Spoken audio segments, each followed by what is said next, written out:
सद्गुरुनाथ महाराज की जय. गुरुर्ब्रह्मा गुरुर्विष्णू गुरुर्देवो महेश्वरा, गुरु साक्षात परब्रह्म तस्मै श्री गुरुवे नमः.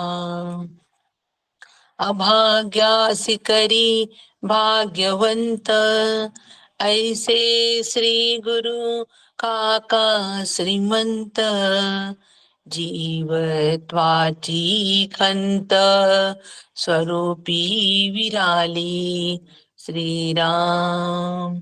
जीवना देण्या अर्थ सद्गुरु काका समर्थ, जीवत्वाचा अंत आत्मारामी केला श्रीराम. सुखासारिखे पूर्ण वैराग्य ज्याचे, वसिष्ठा परी ज्ञान योगेश्वराचे, कवी वाल्मिका सारिखा मान्य ऐसा.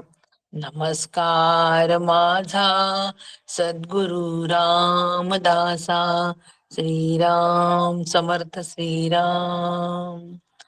परमपूज्य श्री गुरु डॉक्टर काका यांना साष्टांग वंदन. परमपूज्य मंदाता यांना साष्टांग वंदन. परमादरणीय सुनील काकांना साष्टांग नमस्कार. आणि श्रोते, आपण जगदीशांची मूर्ती माझे प्रेरणास्थान म्हणून आपणाला पण साष्टांग नमस्कार करते. श्रोते, आपण जगदीश मूर्ती श्रवणे बैसावे एकांती, स्थिर होईल माझी मती, आपणा कृपा प्रसादे. पुनश्च एकदा आपणाला वंदन करते आणि आजच्या चिंतनाला प्रारंभ करते. चिंतनाचा विषय दासबोध, आणि या दासबोधाच्या अंतर्गत आज दशक आपला 19वा सुरू आहे. आणि ह्या 19व्या दशकाच्या अंतर्गत आजचा समाज जो आहे तो 4था समाज सुरू आहे.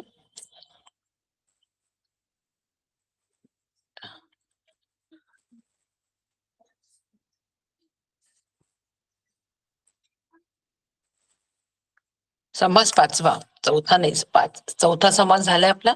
समाज 5वा सुरू आहे, देहमान्य निरूपण. मला वाटलं माझा समाज चुकला तर पटकन कोणीतरी सांगेल, पण संभ्रमामध्ये आपण सगळेच होतो. श्रोता वक्ता संभ्रमात, आणि श्रोता वक्ता संभ्रमात असला फार गडबड होते. कोणीतरी एक जण तर सावध असावं, एक तर श्रोता असावा किंवा वक्ता असावा. वक्ता सावध असलाच पाहिजे, आग्रहच आहे समर्थांचा. परंतु जेवढा वक्ता सावध असतो ना, तितका श्रोता पण सावध असावा. असो, त्यांनी काही फारस बिघडत नाही. समास 5वा, देहमान्य निरूपण. आता देहमान्य निरूपण समर्थांनी हा जो समासाचं नामाविधान केलेलं आहे. दशकाचं नावच शिकवण आहे. प्रत्येक समास आम्हाला शिकवण देतो आहे आणि बोधच त्याच्यातून आम्हाला करून घ्यायचा आहे. मग देहमान्य निरूपण जे आहे, या देहमान्य निरूपणामध्ये नेमका कोणता बोध आता, कोणती शिकवण आम्हाला घ्यायची? देहमान्य निरूपणामध्ये म्हणजे देहाला मान्यता दिलेली आहे. देहमान्य निरूपण म्हणजे देहाला मान्यता. म्हणजे चार्वाकवादी एका समर्थांनी इथे चार्वाक मत मांडलं का, असं एक आपल्याला सहज मनात येईल सगळ्यांच्या. पण नाही, देहमान्य निरूपण म्हणजे देहाचं सुद्धा महत्व समर्थांनी याच्यामध्ये उद्धृत केलेलं आहे की देह सुद्धा तितकाच महत्वाचा आहे.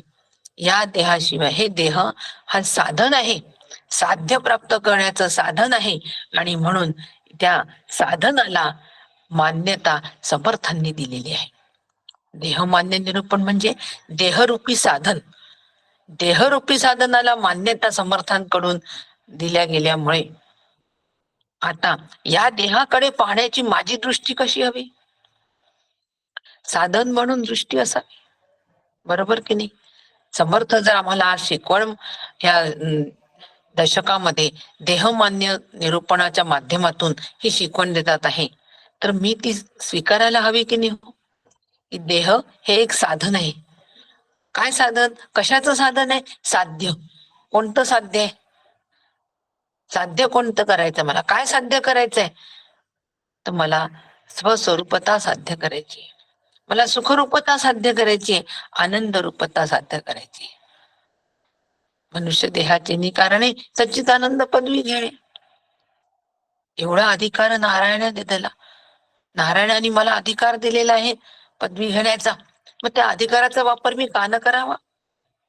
आणि पदवी घेण्यासाठी साधन म्हणून देहाचा वापर करावा. म्हणजे आता देहाकडे माझी पाहण्याची दृष्टी साधन म्हणून असावी. आता साधन म्हणून जेव्हा देहाकडे पाहण्याची दृष्टी माझी येईल, त्यावेळेला मी त्याचा वापर कसा करेल? साधनाचा वापर मी कसा करतो? गावाला जाण्याचं साधन गाडी आहे, गाडीचा वापर कसा करतो? गावाला पोहोचलो की ती गाडी नीट व्यवस्थित ठेवून देतो. मग गाडीचा विचार मनात येतो का? अजिबात येत नाही.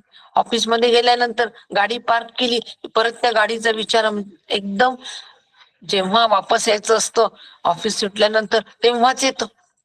म्हणजे जेव्हा काम आहे तेव्हाच आम्ही साधनाचा विचार करतो. त्या साधनाचं काम संपलं की आमचा साधनाबद्दलचा विचार पण संपून जातो. अगदी त्याप्रमाणे या देहाचा विचार जो आम्ही 24 तास करतो आणि देहबुद्धी वाढवून घेतो. देहबुद्धी वाढवी शरीरी भवभय अति दृढ करी. कोण म्हणतात? नाथ महाराज. आपुला संकल्प आपुला वैरी, ऐक राजा नवल परी, आपुला संकल्प आपुला वैरी. हा संकल्पच माझा वैरी आहे. कोणता संकल्प? मी देह आहे हा संकल्प. कोणी सोडला हो? मीच. मीच म्हणजे कोणी? या जीवानी अंतःकरणाने संकल्प केला की मी देह आहे. आणि हा देह, हा संकल्प देहबुद्धी दृढ केली आणि भवभय अति दृढ केलं. मग हे आम्हाला जर ढिल करायचं असेल बंधन, तर मग आम्हाला या देहाकडे साधन म्हणून पाहण्याची दृष्टी असावी. साध्य प्राप्त करण्यासाठी साधन म्हणून मला हे वापरायचं आहे. आणि म्हणून तिचं योग्य काळजी घेणं, योग्य वेळेलाच विचार करणं, 24 तास विचार न करणं. करतो ना आपण देहाचा 24 तास विचार. देहबुद्धी इतकी दृढ असते की 24 तास देहाच्या अनुषंगिकच विचार करतो आणि त्या अनुषंगिक मी आणि माझं तयार होतं. मी आणि माझं हे तयार होतं आणि मग ते सगळं पुढचा प्रपंच, सगळा कल्पनेचा प्रपंच, मनात कल्पित संसार. संसार कसा आहे? मनात कल्पित आहे. समर्थ म्हणतात मनात कल्पित संसार आहे आणि ही सगळी कल्पना उभी करतो आणि देहाला सत्यत्व देतो. आणि जे सत्य आहे त्याच्याकडे आम्ही पूर्णपणे आमचं दुर्लक्ष असतं. आणि म्हणून समर्थांनी सांगितले आहे की हा जो देह आहे हा साधन म्हणून वापरा. एक नवीन दृष्टी समर्थाने आम्हाला समासात दिली आहे. नवीन दृष्टी, नरदेहाचं महत्व सांगितलंय समर्थांनी, त्यावेळची दृष्टी आणि ह्या समासातली दृष्टी खूप फरक आहे. ह्या समासामध्ये समर्थांनी सांगितलंय की मातीचे देव आहे, सगळे देव, धोंड्याचे देव, सोन्याचे देव, सगळ्या प्रकारचे देव आहे. आणि ह्या देवाच्या माध्यमातून आम्ही काय करतो? उपासना करतो. कर्म, उपासना आणि ज्ञान ही त्रिसूत्री जी आहे ही आमच्या जीवनाशी अत्यंत निगडीत आहे. साधकाच्या जीवनाशी, आमच्या जीवनाशी म्हणजे साधकाच्या जीवनाशी. साधक या भूमिकेमध्ये मी जर असेल तर कर्म, ज्ञान आणि उपासना याचा आम्हाला योग्य समन्वय लावावा लागेल. मग कर्म करताना सुद्धा आम्ही कशाच्या माध्यमातून करतो? या देहाच्या माध्यमातूनच कर्म करतो की नाही हो? आणि उपासना सुद्धा, उपासना सुद्धा ह्याच देहाच्या माध्यमातून आम्हाला करावी लागते. आणि कोणाची उपासना करतो? ब्रह्माची उपासना करता येते का? अजिबात नाही. ब्रह्म अनुपास्य आहे, कारण निराकार निरवय आहे. अवयव नाही, आकार नाही. अवयव नाही, आकार नाही अशाची उपासना करता येईल का?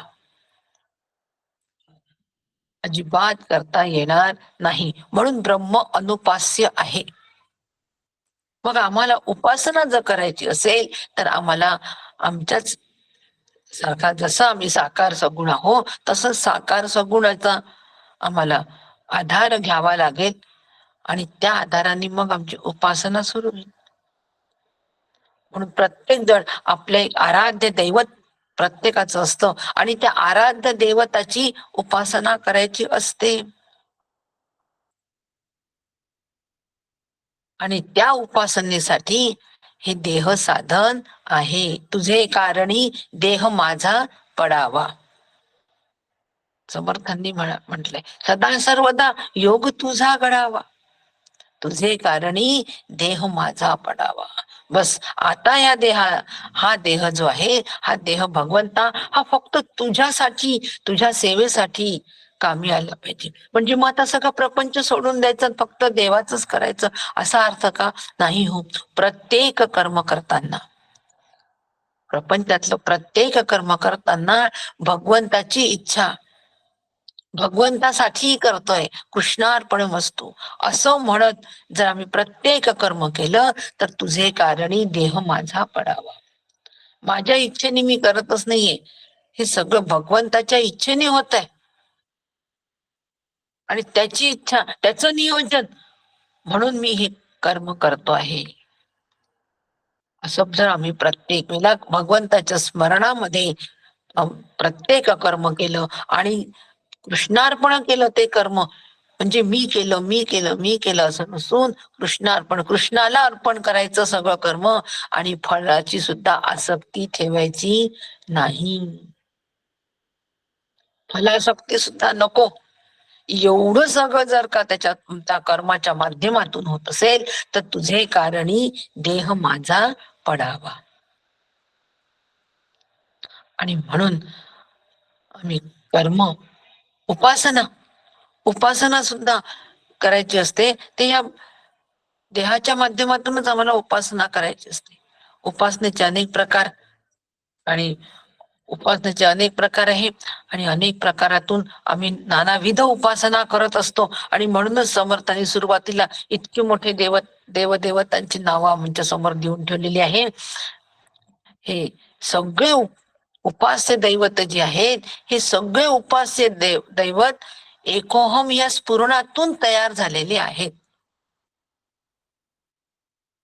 एकोहम या स्फुरणातून तयार झालेले आहेत आणि एकोहम हे स्फुरण परब्रह्मापासून तयार झालेलं आहे. ते परब्रह्म मी आहे,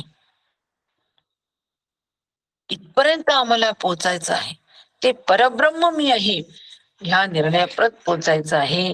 म्हणून सगुण साकारामध्ये सुद्धा तेच ब्रह्म आहे, तेच परब्रह्म हे सगुण साकारामध्ये आहे. आणि स्वतःच्या शरीरामध्ये, देहामध्ये सुद्धा तेच चैतन्य आहे, तोच परमात्मा आहे, तेच ब्रह्म आहे.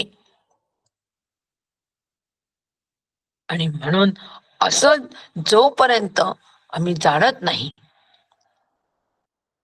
आणि खऱ्या थोरल्या देवाचा जोपर्यंत अनुभव येत नाही तोपर्यंत आमची उपासना ही चालूच असते. उपासना यासाठी असते, उपासना याच्यासाठी असते, याच्यासाठी उपासना करायची असते की त्या उपासनेमधून ज्ञान होणं गरजेचं आहे आणि पुढे ज्ञानरूप तेच होऊन राहणं. एकदा हे आम्ही जाणलं, त्याची आम्ही उपासना करतोय, ते दैवत त्याच्यामधलं चैतन्य, ते चैतन्य रूप आहे, ते ब्रह्मरूप आहे. माझं आराध्य दैवत ब्रह्मरूप आहे आणि त्याच्यात ब्रह्म आणि माझ्यामध्ये असलेला आत्माराम एकच आहे. आणि हे जाणण्यासाठी, हे जाणणं ही या समासाची मध्यवर्ती कल्पना आहे. काय थीम आहे हो समासाची, काय थीम आहे? थीम समजते, मध्यवर्ती कल्पना नाही समजत.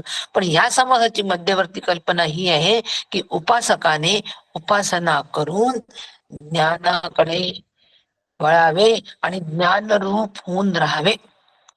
उपासना करता करता लक्षात आलं, ही जाणीव झाली की उपास्य दैवत आणि मी एकच आहे, ही जाणीव झाली म्हणजे चित्त आता या ठिकाणी शांत झालं. कर्माच्या माध्यमातून चित्त शुद्ध झालं आणि शुद्ध चित्तानी शांत, ते शांत करायची फार गरज आहे. कारण विक्षेप दोषाची शांती करणं फार गरजेची आहे. चंचल असतं मन फार, विक्षेप म्हणजे चंचल, चांचल्य फार असतं आणि चांचल्य फार असल्यामुळे त्याच्यामध्ये प्रतिबिंब पडत नाही. ते शुद्ध असं आणि चंचल चंचल असं तर त्याच्यात प्रतिबिंब पडत नाही. मागे हा दृष्टांत आपण पाहिलेला आहे. आणि म्हणून ते शांत करण्यासाठी उपासनेची अत्यंत गरज आहे. आणि अशी निष्काम उपासना जेव्हा करू त्याच वेळेला ज्ञान प्राप्त होईल की तो मी आहे. परोक्षत्वाने ते ज्ञान प्राप्त झाल्यानंतर तेच मी आहे परोक्ष ज्ञान, त्याच सहजावस्थेमध्ये रूपांतर होईल, ज्ञानाचं विज्ञान होईल. आणि हे होणं गरजेचं आहे इथपर्यंत. आणि त्यासाठी हा देह साधन आहे. कारण या देहा वाचून भक्ती पण करता येत नाही हो. भक्ती करायची म्हणजे, भक्ती करणं म्हणजे काय? नारदांनी छान भक्तीची व्याख्या केली आहे. परमप्रेम स्वरूपा. आता भक्ती व्याख्या सुरुवातीचा श्लोक आहे की मी आता भक्तीची व्याख्या करतो. लगेच दुसरा श्लोक दिला की परमप्रेम रूपा. परमप्रेम अमृत रूप, अमृत आहे, परमप्रेम आहे. परमप्रेम म्हणजे भक्ती, श्रेष्ठ प्रेम. जर तरी प्रेम नसणं, निरपेक्ष प्रेम, ह्याला भक्ती असं म्हणतात. आता हे निरपेक्ष प्रेम कोणावर करायचं? भगवंतावर करायचं. निरपेक्ष प्रेम, भगवंत प्रेमाचा विषय करायचा. आता हे सगळं करायला आम्हाला देहाची आवश्यकता आहे की नाही? आणि म्हणून देहा वाचून आम्हाला भक्तीही करता येत नाही. आणि म्हणून देह मान्य, इथे पण देहाला मान्यता दिलेली आहे, साधन म्हणून मान्यता दिलेली आहे उपासनेच्या तिथे. अशा पद्धतीने या देहा वाचून दर्शन सुद्धा होत नाही देवाचं. होईल का देवाचं दर्शन? जर डोळे समजा नसले देवाचं दर्शन होईल का? विचार करा बरं. नाही होणार. म्हणजे डोळे तितकेच महत्वाचे, कान तेवढेच महत्वाचे. डोळे तुम्ही घ्या रे सुख, तुम्ही ऐका रे कान माझ्या विठोबाचे गुण, संतांनी मान्यता दिलेलीच आहे की नाही? मना तिथे धावगी, सूक्ष्म देहाची पण घेतलेली आहे दखल. स्थूल सूक्ष्म कारण महाकारण सगळ्या देहा सकट आम्हाला भगवंताची उपासना करायची आहे. म्हणून भजनासाठी देहच पाहिजे की नाही? देह नसला तर भजन होऊ शकेल का? अजिबात नाही. म्हणजे भजन हे सुद्धा उपासनेचाच एक भाग ठरतो. दर्शन हा सुद्धा उपासनेचाच एक भाग ठरतो. आणि आम्ही त्या देवतेची उपासना करतो. तो देव कसा आहे हो? तो देव इक्षण करणारा म्हणजे साक्षी ईश्वर असं या ठिकाणी समर्थांनी आम्हाला सांगितलेलं आहे. आणि त्या ईश्वरापासून म्हणजे एकोहम बहुश्याम या स्फुरणातून जो ईश्वर तयार झाला त्या ईश्वरापासूनच अनेक देव तयार झालेत. आणि आम्ही आपापल्या सोयीनी आमचं आराध्य दैवत निवडलं. आम्ही म्हणजे मी नव्हे, आमच्या पूर्वजांनी, त्या ऋषी मुनींनी सांगून ठेवलं. आणि त्याप्रमाणे त्या उपास्य देवतेची उपासना त्या कुळामध्ये सुरू झाली. म्हणून कुलदेवता, आमची कुलदेवता कोणती? देवी कुठली हो? माहूरची. आणि आमची कुलदेवता कोल्हापूरची. एकच आहे. कोल्हापूरची घ्या, तुळजापूरची घ्या की माहूरची घ्या, एकच आहे. पण आपल्याला ते समजत नसतो. आमची कोल्हापूरची, तुमची तुळजापूरची, तुमची माहूरची, आणि आम्ही श्रेष्ठ, आमची उपासना श्रेष्ठ. काय, कुठे जाते आपली उपासना? तुलनेमध्ये जाते उपासना, स्पर्धेमध्ये जाते उपासना. स्पर्धेसाठी आणि तुलनेसाठी उपासना नाहीये. स्पर्धा आणि तुलना ज्या ठिकाणी असेल त्या ठिकाणी चित्त शांत कसं राहील? साधा विचार आहे. ज्या ठिकाणी स्पर्धा आहे, ज्या ठिकाणी तुलना आहे, ज्या ठिकाणी मत्सर आहे, ज्या ठिकाणी क्रोध आहे, तिथे ते चित्त शांत कसं राहील? आणि त्या चित्ताला शांत करण्यासाठी उपासना आहे. मग ही चित्त शांत केव्हा होईल? अनेकतेमध्ये रमून ते चित्त शांत होईल की एकावर येऊन ते शांत होईल? अनेक गोष्टी आपण बघतो, अनेक वस्तू. फ्रीज घ्यायचा असेल, अनेक फ्रीज बघतो. हा चांगला की तो चांगला, तो चांगला की तो चांगला. चित्त चंचल ते झालंच की नाही हो? विक्षेप तयार झालेच की नाही तिथे? कोणता नेमका चांगला फ्रीज आहे? या कंपनीचा की त्या कंपनीचा? सुरू. आणि असं ते चित्त चंचल होतं शोरूम मध्ये गेल्यानंतर. आणि मग एकाच एकाच फ्रीजनी चित्त वेधल्या जातो आणि तिथे ते चित्त एकाग्र होतं आणि हाच फ्रीज चांगला असा अंतःकरणाचा निर्णय होतो. आणि मग सगळीकडचं पाहणं थांबतं हो. आणि त्या एकाच फ्रीजवर माझं चित्त स्थिर झालं. म्हणजे चित्ताला स्थिर करायला एकाचाच आधार घ्यावा लागेल. ते एकावरच स्थिर करावं लागेल, तेव्हा ते चित्त स्थिर होईल. अनेक जण प्रश्न विचारतात की इतके दिवस झाले आम्ही जप करतोय पण अजूनही आमचं चित्त स्थिरच नाहीये. कसं स्थिर होईल? ते अस्थिर असण्याचं कारण ते अनेकामध्ये भटकत आहे, म्हणून ते अस्थिर आहे. त्या अनेकातून त्या चित्ताला काढून घ्या आणि एकावर स्थिर करा. सगळ्या फ्रीज मधलं मन निघतं आपलं आणि एकाच फ्रीज वर दडतो हो. आणि तोच खूप छान निर्णय होतो आणि तो घरी आणतो आणि सगळ्या फ्रीज पेक्षा तो किती चांगला आहे हे याचं आम्ही गुणवर्णन करतो. चित्त शांत होतं तिथे आणि मग किती समाधान मिळतं. फ्रीज आणल्याचं आहे की नाही अनुभव सगळ्यांचा? अगदी त्याचप्रमाणे हे चित्त अनेक देवांची उपासना करतो. आज सोमवार महादेव, मंगळवार देवी, बुधवार बृहस्पती, गुरुवार दत्त, असं फिर फिर फिर फिर फिरतो, हिंडतो, अस्थिर चित्ताने हिंडतो. आणि मग आज रविवार, सगळ्या दर्शनाला सुट्टी हो. रविवारी आम्ही कुठेच जात नसतो, कारण की मग रविवार एकच दिवस सुट्टीचा असतो. मग मॉलला जावं लागतं. काय अस्थिरता चित्ताची असते बघा. रविवारी सुट्टी सगळ्या देवांना. असा जर आम्ही विचार केला तर याही ठिकाणी आम्हाला विवेक वापरावा लागतो आणि विवेकाने नीट विचार करावा लागतो की हे जे अनेक देव आहेत, या अनेक देवांच्या मागे एकच मूळचा देव आहे आणि तिथपर्यंत मला पोहोचायचं आहे. आणि तो एकच थोरला देव आणि मी एक आहे, एका जनार्दनी. आपण नेहमी म्हणतो एका जनार्दनी. एकनाथ महाराज म्हणतात की मी आणि माझे श्री गुरु एकच आहे. आपण म्हणतो का असं?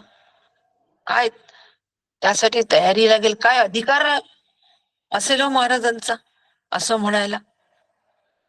मी आणि माझे श्री गुरु एकच आहे हे म्हणायला अधिकार लागतो आणि तो अधिकार कमवावा लागतो. आणि तो अधिकार जर मला कमवायचा असेल तर अशा पद्धतीचं चिंतन जे संत आम्हाला सांगतात तसं ते चिंतन करावं लागतं, तसा अभ्यास करावा लागतो. मग समर्थ इथे म्हणतात आहे की देहे मुळीच केला वाव, तरी भजनाची कैसा ठाव, म्हणून भजनाचा उपाव देहात्मयोगे. देहे मुळीच केला वाव, देहाचं अस्तित्वच नाकारलंय वास्तविक पाहता अजातवादाने. अगाजे झालेच नाही म्हटलेलं आहे.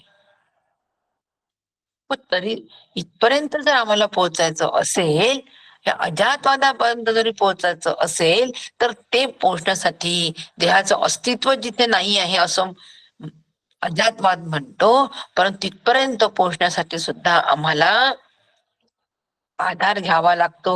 कशाचा आधार घ्यावा लागतो? उपासनेचाच आधार घ्यावा लागतो. उपासना करूनच ज्ञान आणि ज्ञानातून ज्ञानरूपता. आणि म्हणून आम्हाला त्याही वेळेला उपासनेचा आधार घ्यायचा असेल तर देहाचाच आम्हाला आधार घ्यावा लागतो. देहाच्या माध्यमातूनच आम्हाला इथपर्यंत जाता येतो. अगाजे झालेच नाही. मग तिथे मात्र अगाजे झालेच नाही, तिथे देहबुद्धीचा पूर्णपणे बिमोड झालेला आहे. देहाचा नाही बरं का, देहबुद्धीचा बिमोड झालेला आहे. अगाजे झालेच नाही मध्ये देहादी जगताचा संपूर्ण निराश झालेला आहे. भरला घनदाट हरी दिसे, तिथेच फक्त हरी घनदाट भरलेला दिसतो. हरीशिवाय दुसरं काही दिसतच नाही. हरी येथे रे, हरी तेथे रे, हरी सर्वा भूती रे. माऊलींनी अनुभव कथन करून ठेवलाय. हरी जाणारे, हरी वाहणारे, हरी वाचून न दिसरे, न दिसे काही रे. माऊलीने अभंगाची रचना केली. पण इथपर्यंत आम्हाला जाण्यासाठी देहाच्या माध्यमातूनच उपासना करावी लागेल. आणि उपासनेनुसार शिवाय भजन, पूजन, उत्सव, हे महोत्सव सुद्धा शक्य नाही. समर्थांनी 9 पासून पुढे सगळे जे दिलेलं आहे ते सगळं देहा वाचून कशी, देह नसेल तर ह्या गोष्टी होणार नाही. आणि देहामुळेच उपासना घडते याचं महत्व प्रतिपादन केलेलं आहे. उपासनेला देहच हवाय. आणि मग उपासनाच करत राहायची का, देह जाईपर्यंत उपासना करायची असा याचा अर्थ आहे का? कशासाठी उपासना करायची? जवळ बसणं देवाच्या आणि जवळ बसून तेच होऊन राहण्यासाठी. उपासनेचं रूपांतर हे ज्ञानामध्ये झालंच पाहिजे. आणि ज्ञानाचं ज्ञानरूपतेत ज्ञानात झालं पाहिजे. म्हणजे जाणीव तयार होते, त्याला ज्ञान असं म्हणतात. जाणीव कोणती? मीच ब्रह्म आहे ही जाण तयार होते. आणि त्या जाणीला मग सहजता येते आणि त्याचं विज्ञान होतं. मग आम्ही तेच होऊन राहतो. मग वेगळी जाणीव ठेवावी लागत नाही. म्हणून समर्थ म्हणतात की मायावल्ली पापावली नाना देहे फळी लगडली, मुळीची जाणीव कळवाली फळामध्ये. 15वी ओवी बघा. की या मायारूप पेलीच्या अफाट पसारायला लाखो देहरूप फळे लागली.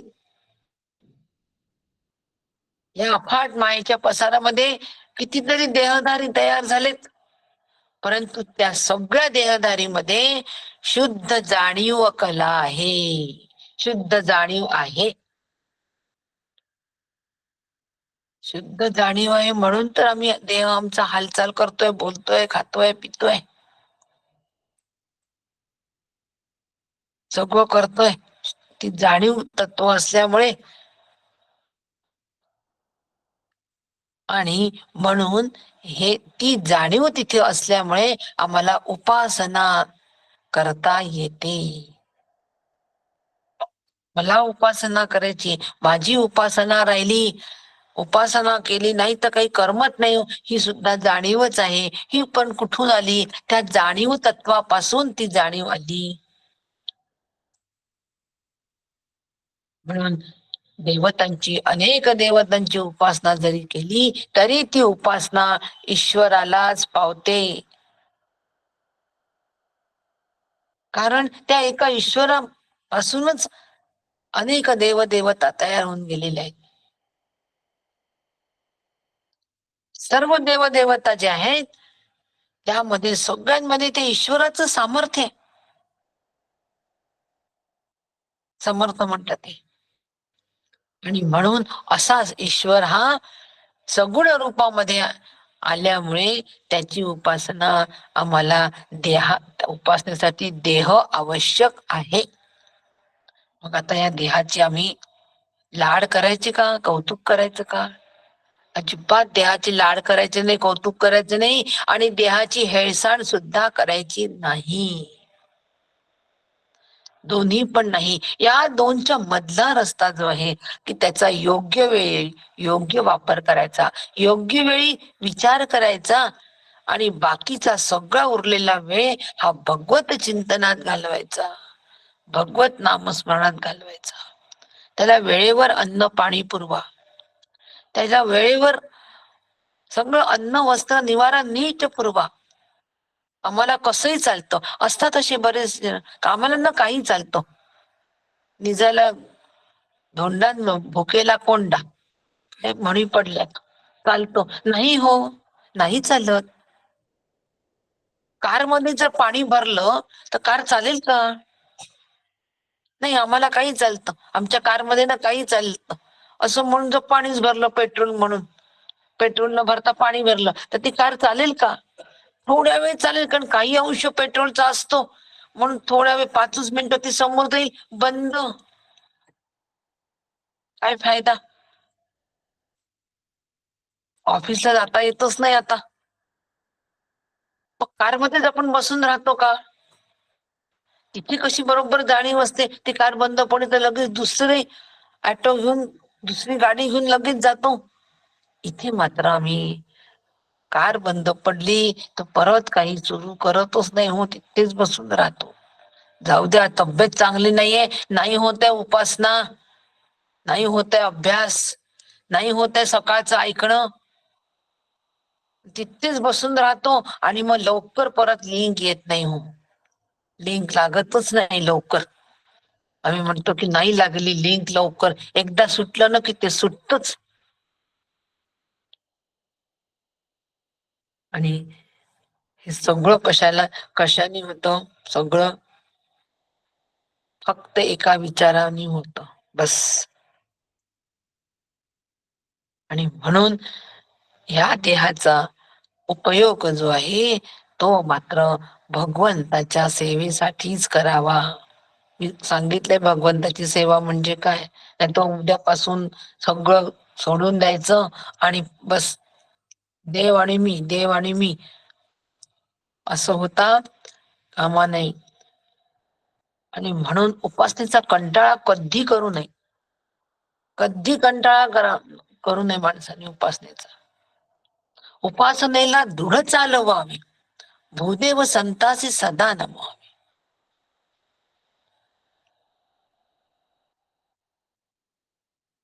जसं 8:30ची वेळ अजून आपल्या सगळ्यांच्या अंगवळणी पडायची आहे की नाही, तशी माझ्याही अंगवळणी पडायची. हो, घड्याळ पाहिलं 9:06 झाले, म्हटलं 1 तास आहे अजून आपल्याला. असा विचार केला, 9:06 झाले, 6 मिनिटं आपलं फक्त निरूपण झालंय, अजून आपल्याजवळ बराच वेळ आहे निरूपणाला. म्हणून मन सुखावलं. हो, खरं सांगते, मन सुखावलं. 1 तास आहे, पण लगेच भान आलं की नाही नाही, 9:30 पर्यंतच वेळ आहे. म्हणजे माझ्याही ती अजून अंगवळणी पडायचीच आहे वेळ. असो, लवकरच पडेल, तुमच्याही पडेल, माझ्याही पडेल.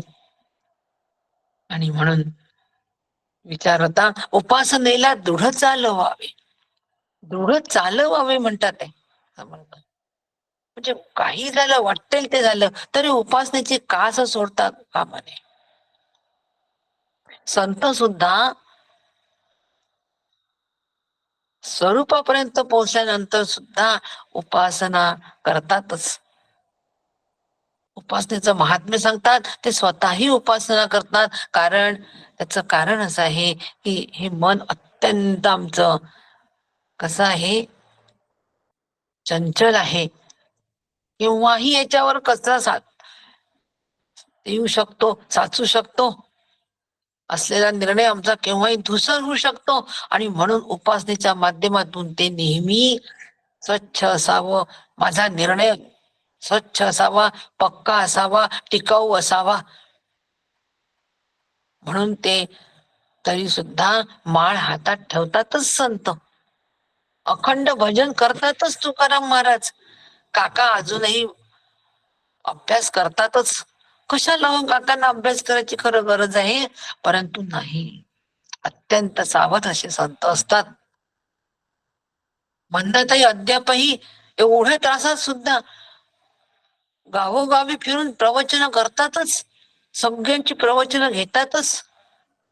अहो ताई, कशासाठी तुम्ही एवढं करता?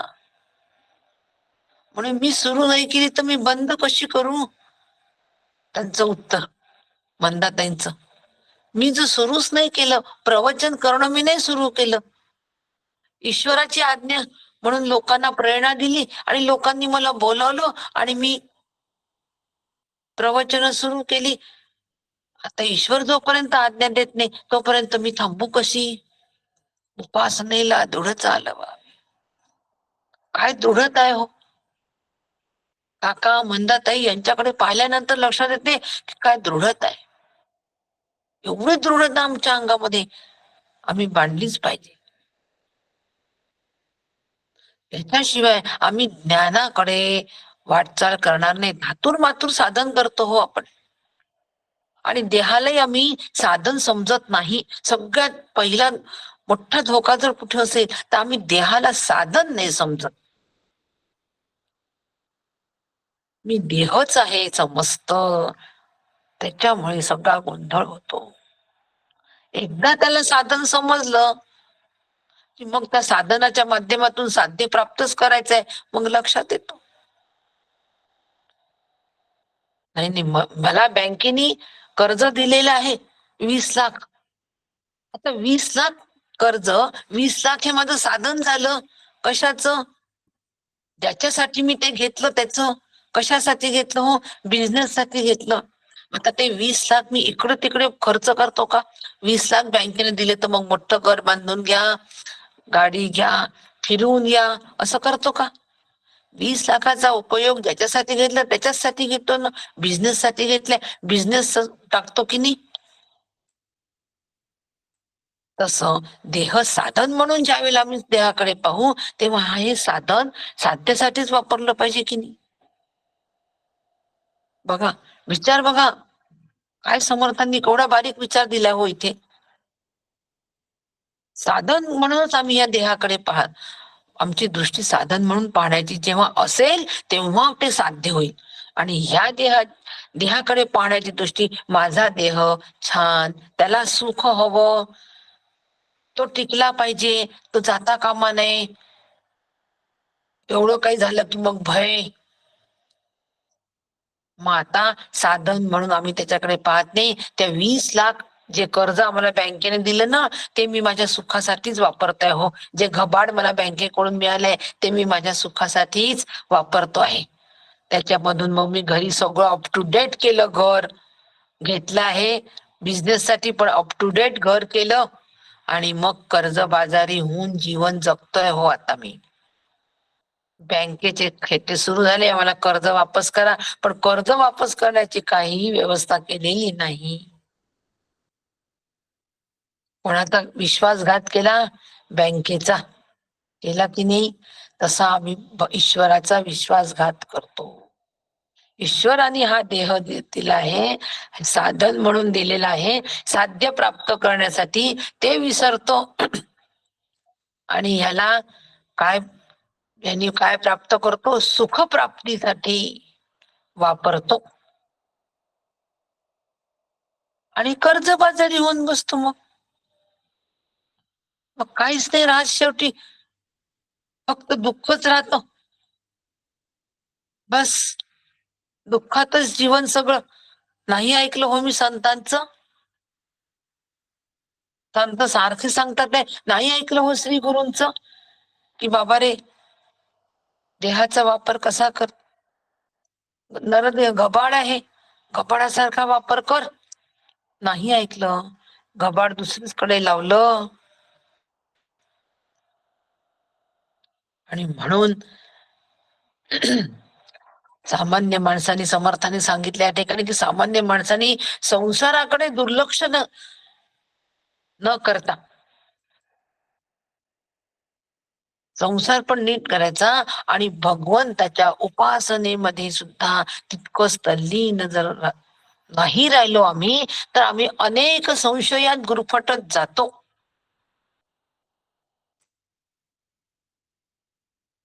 प्राणी संसार टाकीती, देवास धुंडीत फिरती, नाना अनुमानी पडती जेथे तेथे. नाही आता मला भगवंताला शोधायचंय म्हणून संसार टाकून दिला भगवंताच्या शोधात, आणि अनेक संशयात गुरफटत जात. म्हणून विवेक सांगितलं सुरुवातीलाच, विवेकाने नीट विचार करा. 6व्या ओवीत सांगितल्या समर्थांनी विवेक फार गरजेचा आहे. कशासाठी उपासना, का उपासना, ह्याच उत्तर पहिले घ्या, आणि मग ती कशी करायची म्हणजे मी माझं ध्येय प्राप्त करेल. कशासाठी करायची आहे याचं उत्तर, ते प्राप्त करण्यासाठी ती कशी करायची या प्रश्नासाठी हा प्रश्न, आणि ती तशी होते की नाही हे मी तपासायचं. निष्काम उपासना होते की नाही हे मी बघायचं. उपासनेमधून मी ज्ञानाकडे मार्गक्रमण होते की नाही हे मी तपासायचं. आणि म्हणून आम्ही ज्या वेळेला आता मग फक्त उपासनेचाच आधार घेतो, उपासनेमध्येच राहतो, उपासनेमधल्या आराध्य दैवता पुरतीच माझी उपासना राहते, तेव्हा मग ती जी आराध्य देवता आहे ती एका विशिष्ट आकाराने बंदिस्त होऊन आमच्या समोर येते. मग आम्हाला इतर कोणताही देव पाहायलाही नको असतो, ऐकायलाही नको असतो, करायलाही नको असतो. ती एका विशिष्ट आकारामध्ये सीमित होते, आणि तो तिथे आहे म्हणजे तिथे गेल्यानंतरच दर्शन. बाकीच्या देवांचं दर्शन नाही, काहीच नाही, तो नाहीच आहे, बाकी कुठेच नाहीये, तो फक्त त्या मूर्तीमध्येच आहे. मिरेच झालं तर पास. मीरेला तर कृष्णाची मूर्ती तिच्याजवळ जी होती ना, तोच कृष्ण वाटायचा, त्याच्यातच ती बघायची सगळं. आणि गुरूंच्या लक्षात आलं, ही अडकली कशामध्ये, आकारात अडकली. ही अडकली कशामध्ये, सीमेमध्ये, देशामध्ये अडकली, म्हणजे त्या मूर्तीमध्ये सीमित झाली. हिची उपासना बंदिस्त झाली, आणि त्यांनी ती मूर्तीच गायब केली गुरूंनी. आणि मग तिला उपदेश केला. श्री गुरूंच ही महती आहे हो श्री गुरूंची. आम्हाला श्री गुरु या उपासनेच्या मर्यादेमधून, या उपासनेच्या सीमारेखेमधून काढतात आणि ज्ञानाकडे वळवतात. म्हणून श्री गुरूंचं महत्व, म्हणून हे श्री गुरूंशिवाय नाही होत. माझ्या मनाने करू म्हटलं तर नाही होत, श्री गुरुच हवे या ठिकाणी. मी इथे अडकलो आहे हे मला नाही कळत. एक तेवढी उपासना केली की दिवसभर आम्ही आमचं सगळं काही करायला मोकळं असतो. आम्हाला की नाही आता उपासनेची इतकी सवय झाली आहे की तेवढं 1 तास झाला की मग आम्ही मोकळं बाकी करायला. हे मोकळं जे आहे ना, हे आम्हाला फार धोकादायक आहे. आता आम्ही मोकळं, यांनी संशयाची रांग लागते, संशयात गुरफटत जातात असं समर्थ म्हणतात आहे. संशयाची रांग, संशयात गुरफटत जाणं काकांची रचना आहे. हे सगळं आम्हाला संशयामध्ये नेतो, आणि म्हणून आम्हाला या उपासनेच्या शैल मधून निघायला हवं.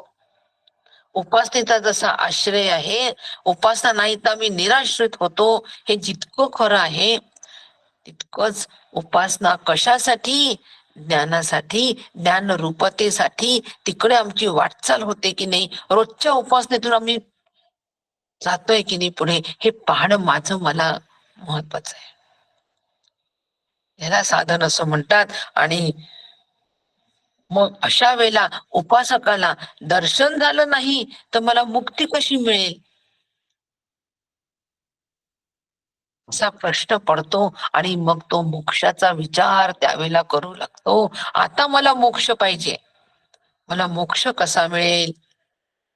आणि असा उपासनेतून हा विचार ज्या वेळेला अगदी प्रखर प्रखरतेने हा विचार प्रगट होतो, त्यावेळेला मग श्री गुरु त्या ठिकाणी, श्री गुरूंचं प्रागट्यकरण त्या ठिकाणी आहे. आणि मग श्री गुरु त्या ठिकाणी साधन सांगतात मोक्षाचं. म्हणून उपासनेला दृढ चालवावे, भूदेव संतासी सदा नमावे, सत्कर्मयोगी वय घालवावे, सर्वामुखी मंगल बोलवावे. अशी उपासनेला जर आम्ही दृढ चालवली तर मात्र आम्ही त्यामधून निश्चितपणे पुढे ज्ञानापर्यंत जाऊ शकतो. आणि ही जिज्ञासा आतमध्ये तयार होते की आता मी दर्शन घेतलंय देवाचं, पण भगवंता तू आणि मी एकच आहे, हे आता मला ह्याचा अनुभव घ्यायचा असेल तर मग मात्र श्री गुरु, बस हा अनुभव श्री गुरु आम्हाला साधन देतात, विचारांचं साधन देतात. आणि या अनुभवापर्यंत ते घेऊन जातात. म्हणून देह हे साधन आहे. म्हणून देह मान्य निरूपण उपासनेचं साधन देह आहे. देहाशिवाय उपासना करता येत नाही. आणि ही उपासना कशासाठी करायची आणि त्या दृष्टीने ती तिकडे जाते की नाही हे पाहणं माझं मलाच पाहावं लागणार आहे. आणि म्हणून समर्थ म्हणतात की आता मात्र श्री गुरु ज्ञानासाठी परोक्ष ज्ञान अपरोक्ष ज्ञानासाठी साधन सांगतात आहे. 23 ते 30 पर्यंत साधन सांगितलेलं आहे. फार सुंदर साधन सांगितलंय. कोणतं साधन? समर्थ म्हणतात की भूमंडळी देवनाना त्याची भीड उल्लंघेना, मुख्य देव तो कळेना काही केल्या. समर्थ म्हणतात की लक्षावधी देव आहे. आता या लक्षावधी देव जे आहेत, या लक्षावधी देवतांना आम्हाला दूर सारता आलं पाहिजे. त्या लक्षावधी देवतांना दूर साधता आलं पाहिजे. आणि मुख्य देव ब्रह्म तेव्हा आमच्या लक्ष अनुभवाला येईल. एक नाना प्रतिमा, दुसरा अवतार महिमा, तिसरा तो अंतरात्मा, चौथा तो निर्विकारी. नाना देव जे आहेत त्यांना दूर विचारांच्या माध्यमातून जर सारायचं असेल तर सगळ्यात पहिले आम्हाला हा विचार करावा लागेल की नाना प्रतिमा आहेत, दुसरा अवतार महिमा आहे, तिसरा अंतरात्मा म्हणजे ईश्वर आहे, आणि चौथा जो आहे तो निर्विकारी आत्मा आपल्यातला. आणि असा हा जो निर्विकारी आत्मा आहे तो मी आहे,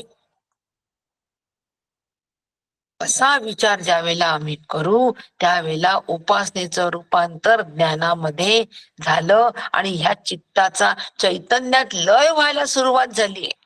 चित्त शुद्ध झालं कर्माने, शांत झालं उपासनेने, आणि चित्ताचा चैतन्यात लय एकरूपता अशा पद्धतीच्या विचारांनी सुरुवात झालेली आहे. अद्याप ते पूर्ण झालेलं नाही.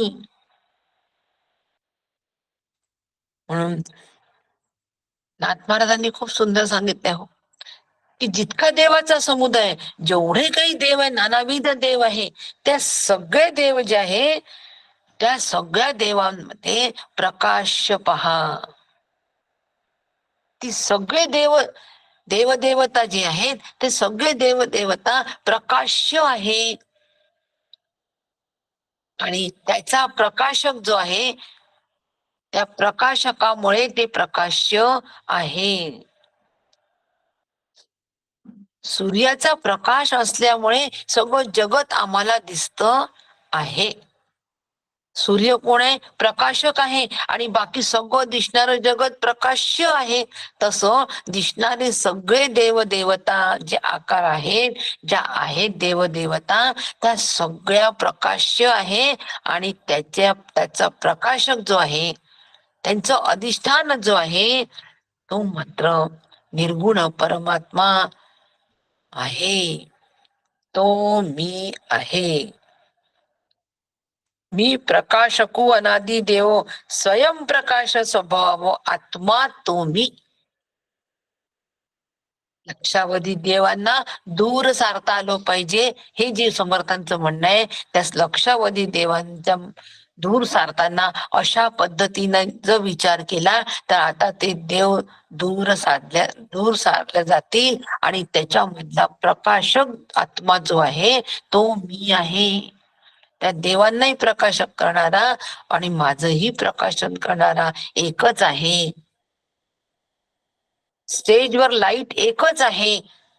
तो नाटकाला पण प्रकाश देतो आणि इकडे श्रोत्यांना सुद्धा प्रकाश देतो आहे.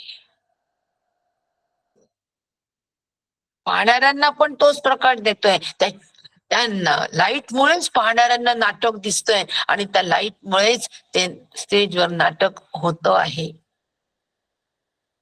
तो एकच आहे लाईट, आणि तो मी आहे. असा सतत विचार मला करावा लागेल. आणि असा विचार ज्या वेळेला आम्ही करू त्यावेळेला आता ह्या विचाराने ईश्वराचे जे जगत आहे, जगत कोणी तयार केलंय? जगताचा मालक कोण आहे? ईश्वर आहे. तर कर्तृत्व वेगळे करावे. आता आम्ही असा विचार केल्यानंतर ईश्वराचं कर्तृत्व जे आहे, हे ईश्वराचं कर्तृत्व म्हणजे हे जगत आहे, देहादी जगत आहे, हे सुद्धा विचाराने दूर सारायचं. या सगळ्या सृष्टीचा करता करविता ईश्वर आहे. आणि त्या ईश्वराचं अधिष्ठान ब्रह्म आहे, ते मी आहे. म्हणजे मी सुद्धा करणारा कोणी नाही. कर्तृत्व भ्रांती माझी पण इथे फिटली पाहिजे. ईश्वराच्या रचना कृत कर्तृत्व आम्हाला विचाराने दूर करायचं आहे. ती अशा पद्धतीने करायचं की ह्या ब्रह्मांडाचा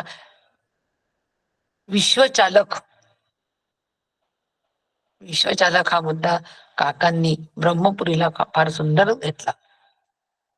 कारचा ड्रायव्हर, विमानाचा पायलट, सायकल चालवणारा सायकल स्वार, तसं विश्व चालवणारा विश्वचालक. आमचं लक्ष विश्वाकडे असतो, चालकाकडे नसतो. गाडीत बसल्यानंतर ड्रायव्हर कडे लक्ष देतो का हो आपण? कधीतरी? कधीच नाही. छान गाडी आहे हो, फार लक्झरी आहे, मस्त झोप काढतो. मग केव्हा जातो चालकाकडे लक्ष? जेव्हा कचकन ब्रेक दाबतो ना तो चालक, ड्रायव्हर जेव्हा कचकन ब्रेक दाबतो आणि आम्ही आपटतो समोर, तेव्हा जातो. कसा ड्रायव्हर आहे कळत नाही का? तेव्हा त्याच्याकडे लक्ष जातं, तोपर्यंत जात नाही. ह्या विश्वचालकाकडे आमचं लक्ष तेव्हाच जातो जेव्हा प्रतिकूल परिस्थिती ते आमच्यावर येते. देवा तुला मीच दिसलो?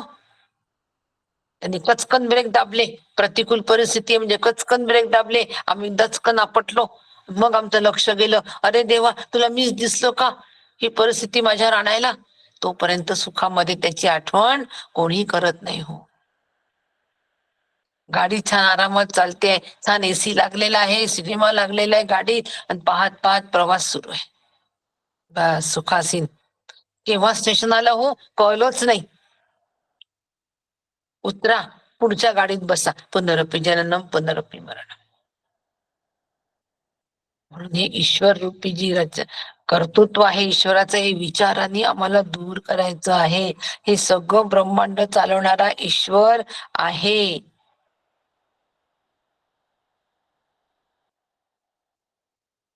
सगळं ब्रह्मांड चालवणारा ईश्वर आहे आणि त्याचंही अधिष्ठान ब्रह्म आहे, ते मी आहे.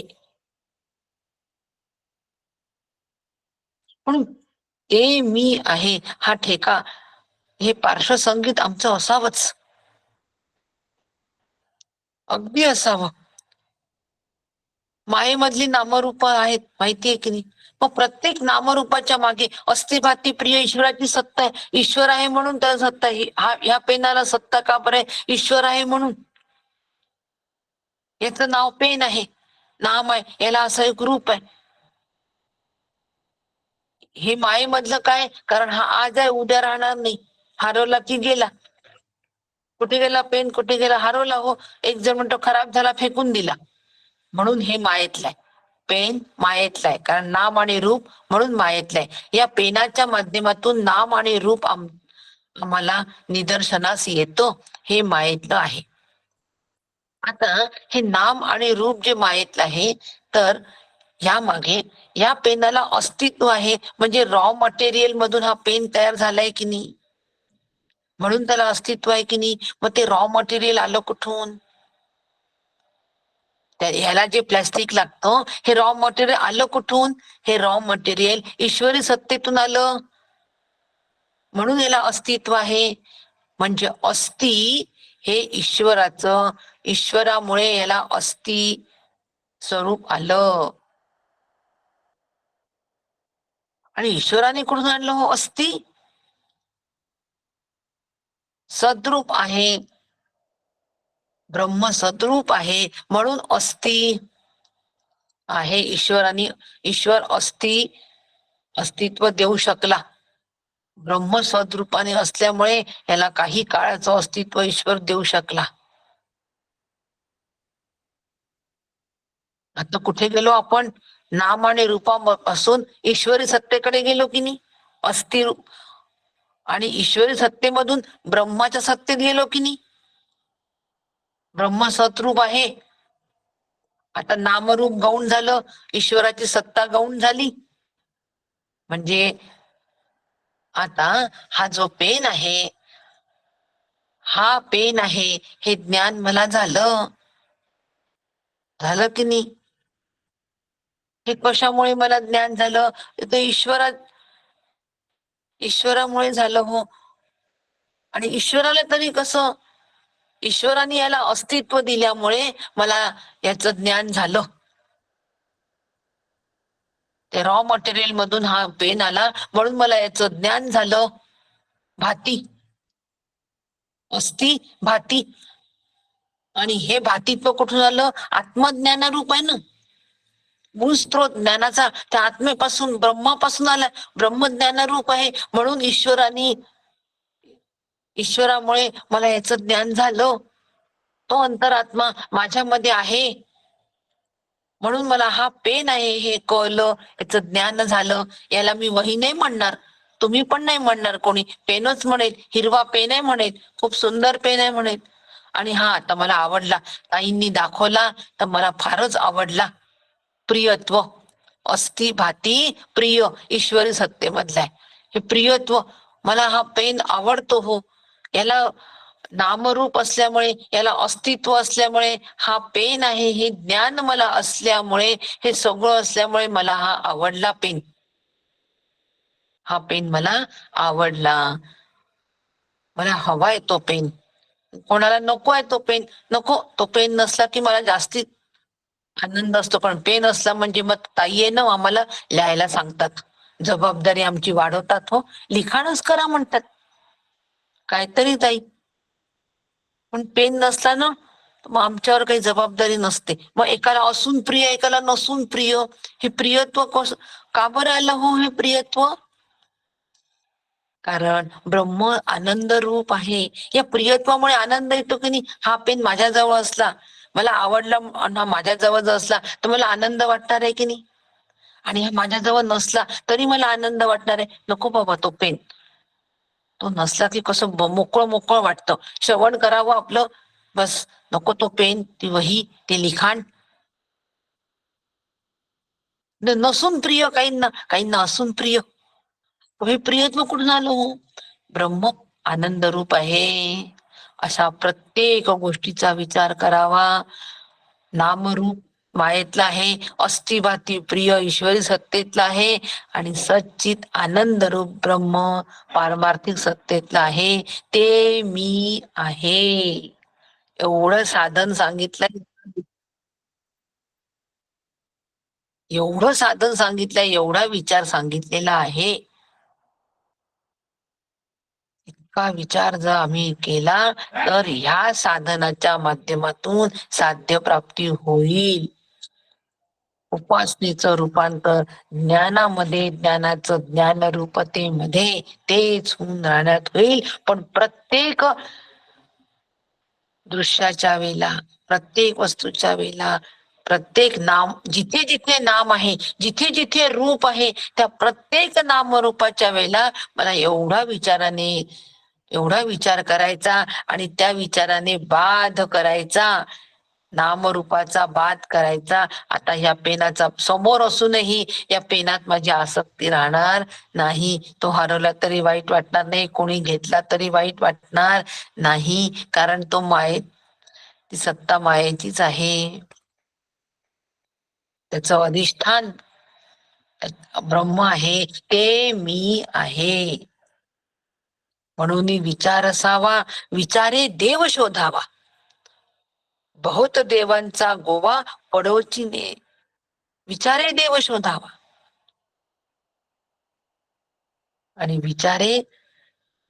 विचार असावा पहिले, मग त्यांनी देव शोधावा. म्हणून बहुत देवांचा गोवा, पुष्कळ देवांच्या मागे आपण असतो. याचा उपास कर, त्याचा उपास कर, त्याचा उपास कर. कधी स्वामी समर्थांकडे, कधी गजानन महाराजांकडे, कधी, आणि याच्यातून काहीच साधत नाही हो. त्या सगळ्या मध्ये एकच विचार करावा आणि तो एक विचार एकाच देवतेच्या माध्यमातून दृढ करावा अंतःकरणात, बस. आणि तेच होऊन राहावं.